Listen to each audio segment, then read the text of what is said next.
وأصحابك يا نور الله. پیارے محترم اسلامی بھائیوں، الحمدللہ ہماری خوش نصیبی ہے کہ اللہ کے کرم سے ماہ میلاد نصیب ہوا اور آج 12ویں کا دن بھی اللہ کے کرم سے ہمیں ملا اور ہم جلوس پاک کی برکتیں حاصل کر رہے ہیں. آئیے میلاد والے آقا مدینے والے مصطفیٰ صلی اللہ علیہ وآلہ وسلم پر درود و سلام پڑھنے کی کچھ برکتیں سنتے ہیں. میرے اور آپ کے آقا میٹھے مصطفیٰ صلی اللہ علیہ وآلہ وسلم نے ارشاد فرمایا، جو بندہ جمعہ کے دن مجھ پر 200 مرتبہ درود پاک پڑھے، اللہ تبارک و تعالیٰ اس کے 200 سال کے گناہ معاف فرما دیتا ہے. آج الحمدللہ 12ویں کا دن بھی ہے اور جمعہ کا دن بھی ہے.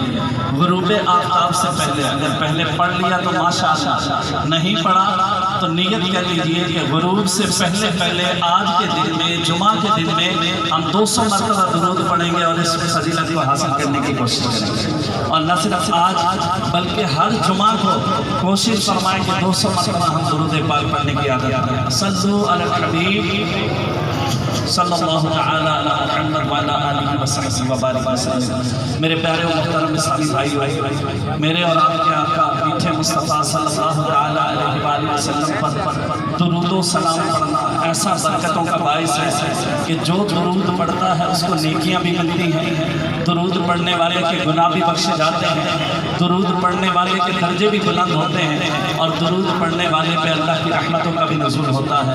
میرے اور آپ کے آقا پیارے مصطفیٰ صلی اللہ علیہ وآلہ وسلم نے ارشاد فرمایا، جو بندہ مجھ پر ایک مرتبہ درود پاک پڑھے، اللہ تبارک و تعالیٰ اس پر 10 رحمت نازل فرماتا ہے، اس کے 10 گناہ مٹا دیتا ہے، نامہ اعمال میں 10 نیکیاں درج فرماتا ہے اور اس کے 10 درجے بلند فرما دیتا ہے. میرے پیارے اسلامی بھائیوں، میلاد والے آقا میٹھے مصطفیٰ صلی اللہ علیہ وآلہ وسلم پر درود و سلام پڑھنا کیسا برکتوں کا باعث ہے.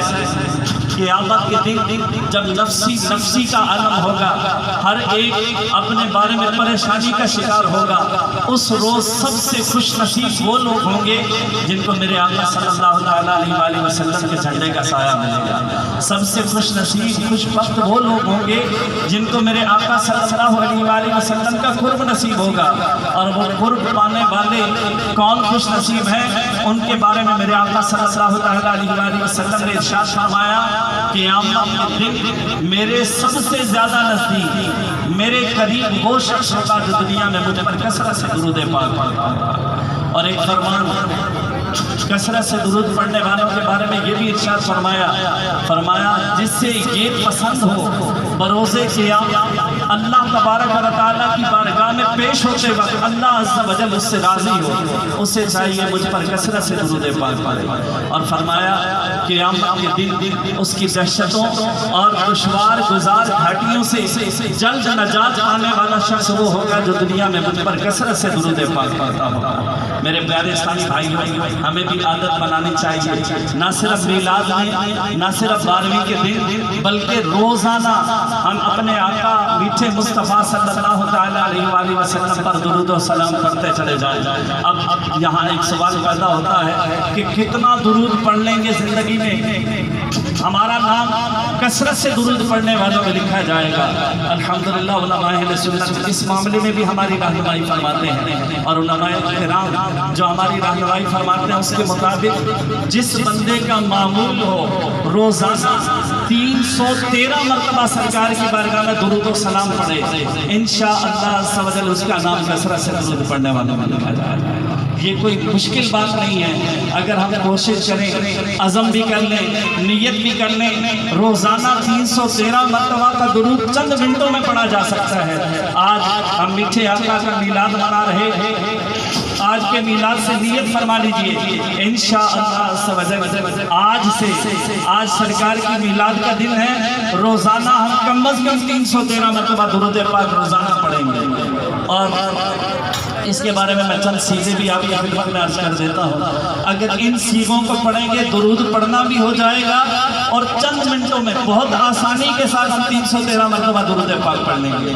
مثلا اللہم صلی علی محمد، اگر کوئی صرف اتنا کہتا ہے اس کا یہ پورا درود پاک شمار کر لیا جائے گا. اگر کوئی کہتا ہے صلی اللہ علی محمد، کوئی یہ پڑھتا ہے اس کا بھی پورا درود شریف شمار کر لیا جائے گا. اگر کوئی یہ کہتا ہے صلی اللہ علیہ وآلہ وسلم یا صلی اللہ علیہ وسلم تب بھی پورا درود پاک شمار کر لیا جائے گا. تو یوں سمجھئے کہ چند منٹ اگر اس کام کو ہم دے دیں گے، اس کے لیے کوئی سیدھا مخصوص نہیں کیا گیا، تو ہم یہ چند منٹوں میں 313 مرتبہ کا فکر پورا کرنے میں کامیاب ہو جائیں گے. میرے پیارے اسلامی بھائیو، اللہ مجھے بھی توفیق دے، آپ کو بھی توفیق دے. 313 مرتبہ ہی کیوں، ہم زیادہ سے زیادہ میٹھے آقا صلی اللہ علیہ وسلم کی بارگاہ میں ہم یہ درود پیش کریں.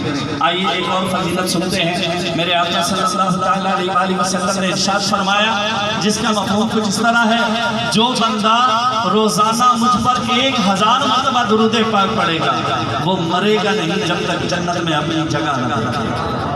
اللہ مجھے بھی توفیق دے، آپ کو بھی توفیق دے. تو چلتے پھرتے ہو سکے تو اہتمام کے ساتھ سرکار کی بارگاہ میں درود پاک پڑھیں. درود پاک ایسا وظیفہ ہے کہ چلتے چلتے پڑھے تب بھی شمار کیا جائے گا. کوئی جس کیفیت میں اپنا کاروبار کر رہا ہے، ساتھ ساتھ دکان چلاتا رہے، ساتھ درود پاک پڑھتا رہے، تب بھی اس کو درود کی برکتیں ملتی جائیں گی. جہاں ایک مسئلے کی بات کی سماعت فرما لیں، اس کے بعد ہم انشاءاللہ آگے چلنے کی ترتیب بنائیں گے.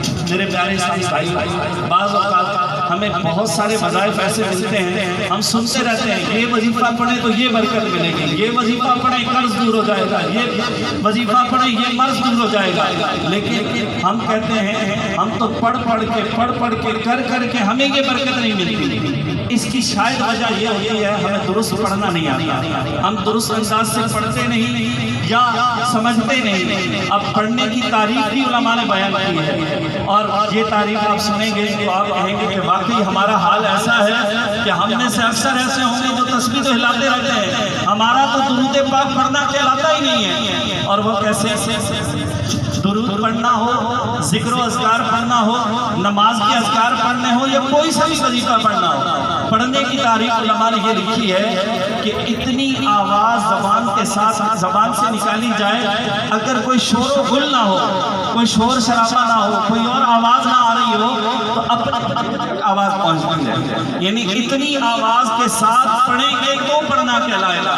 افسوس کے ساتھ ہم درود پڑھتے ہیں یا دیگر وظائف کرتے ہیں، ہاتھ حرکت کر رہے ہوتے ہیں، تسبیح بھی چل رہی ہوتی ہے، بعض اوقات ہونٹ بھی حرکت کر رہے ہوتے ہیں، لیکن ہماری آواز نہیں نکل رہی ہوتی. اسی طرح نماز کا معاملہ ہے. تو لہٰذا نیت کریں، پڑھیں گے اور درست انداز سے پڑھیں گے. پھر قرآن پاک ہے یا کوئی بھی ذکر ہے، کوئی بھی وظیفہ ہے، اس کے تلفظ کی درست ادائیگی یہ بھی ضروری ہے. آپ درست تلفظ کے ساتھ پڑھیں گے تو انشاءاللہ اس کی برکتیں ملیں گی. میرے پیارے اسلامی بھائیو، الحمدللہ یہ دعوت اسلامی کا مدنی ماحول ہے. یہ ایسا پیارا میٹھا مہکا مدنی ماحول ہے جس ماحول کے صدقے ہمیں حضور کی اس جشن ولادت کو منانے کا بھی موقع ملتا ہے، کیسے منانا ہے یہ سیکھنے کا بھی موقع ملتا ہے. الحمدللہ اس مدنی ماحول کے صدقے ہمیں ہفتہ اجتماع، دعوت اسلامی کے مدنی قافلے، مدنی انعامات، جامعات المدینہ، مدارس المدینہ، گونگے بہروں میں مدنی کام، 108 شعبات کے ذریعے دین کی خدمت کا موقع ملتا ہے. یہ دعوت اسلامی جہاں ہمیں فکر آخرت دیتی ہے، جہاں ہمیں قبر کی سوچ دیتی ہے، جہاں ہمیں یہ اچھی ترغیبات دلاتی ہے، وہاں دعوت اسلامی ہماری یہ بھی تربیت کرتی ہے کہ ہم درست تلفظ کے ساتھ اپنی نماز بھی سیکھیں، درست انداز سے ذکر و اذکار بھی سیکھیں، درست تلفظ کے ساتھ ہم دعائیں بھی یاد کر لیں. اور اس کے لیے الحمدللہ دعوت اسلامی کے مختلف کورسز کا سلسلہ ہوتا ہے، مدنی قافلوں کا سلسلہ ہوتا ہے. تو آپ سے گزارش ہے آپ جس بھی انداز سے ہو سکے دعوت اسلامی کے مدنی ماحول سے وابستہ رہیں، اپنا وقت پیش کریں. انشاءاللہ عز و جل آپ کا وقت دینا، آپ کی کوشش کرنا انشاءاللہ عز و جل کامیابی دلائے گا. دعوت اسلامی کے مختلف کورسز کا سلسلہ ہوتا ہے. انشاءاللہ عز و جل 6 نومبر سے مدنی مرکز فیضان مدینہ قلعہ میں 7 دن کا فیضان نواز کورس شروع ہو رہا ہے. تو آپ اسلامی بھائیوں سے گزارش ہے کہ اس فیضان نماز کورس میں آج جمعہ ہے، اگلے جمعہ سے انشاءاللہ 7 دن کا نماز کورس ہے. آپ اس کورس کے کرنے کی سعادت حاصل فرمائیں. پھر ساتھ ہی ساتھ الحمدللہ راہ خدا سبرن میں مدنی قافلے بھی سفر کرتے ہیں. اگلے جمعہ کو انشاءاللہ 12 دن اور 1 ماہ کے لیے بھی عاشقان رسول راہ خدا میں سفر کریں گے. آپ اسلامی بھائی اپنا ذہن بنائیں, کچھ وقت دین کے لیے نکالیں اور صرف کریں, دعوت اسلامی کے مدنی قافلوں میں گزاریں. انشاءاللہ ڈھیروں ڈھیر دین حاصل کرنے کا موقع ملے گا.